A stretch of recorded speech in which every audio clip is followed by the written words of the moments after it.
My uncle was a long haul trucker, and I'm really feeling sad because um, basically a lot of people are talking about that right now. So, yeah, I've been crying, but I haven't seen him in 30 years. I haven't talked to him in 30 years because he divorced my aunt, and according to my mental health worker, he's no longer my uncle. And it's weird because I guess people say in psychology, when you're really young, it shapes you. Because, by the time I was a tween, 11 years old, I basically lost that uncle because he divorced my aunt, and I basically lost my father because he died of cancer. And we went to visit my father's, my uncle on my father's side once or twice after that, and everybody lived out of town. And then when I was in my 20s, I started going visiting my father's brother, my uncle, and his family, my cousins.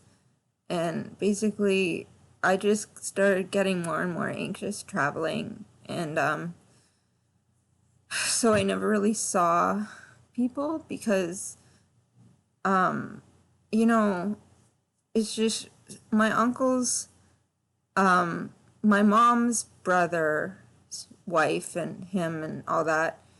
They visited us a couple of times, but they lived in, the southern states, and I'm in Ottawa, Canada, Ontario, and I feel like my family is just, I always felt really connected to my family. When my uncle, the one I'm talking about, the trucker, the ex-trucker, and my dad were alive, like I felt like such a connection to family.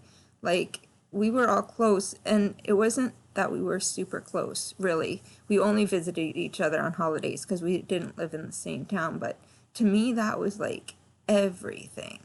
And all the people talking about the truckers right now are just talking about the truckers, and it's all this vaccine stuff. And they're either support them or they don't want to talk about it or they're mad at them. And it's like just making me think of my uncle, the one that was the trucker. And, you know, it's just making me think of how my family, like how I really loved my family and I wanted them to be close to me. And I told my dad's brother, that uncle, how much I loved their family. And it's crazy because he has Alzheimer's now. I tried to call him a bunch of times, and he would pick up. He had a sitter, and then he moved, and now he doesn't have a phone. And you know, his daughters, we play Scrabble on Facebook, but we don't really talk. Every time I say, "How's your family?" it's like, "Oh, they're fine. How are you?" And I tell them some stuff about me, but I never hear anything. And for some reason, she's starting to talk to my mom, who threatened to disown that side of the family. But I don't think I made any waves. And when my cousin's child, on my dad's side of the family, went to university, went to U of O, I didn't find out until the second year. And then I never saw him because my mom started getting upset because I thought we should include her in the visit, and she just got too agitated. So it's like kind of weird, but I couldn't handle it. But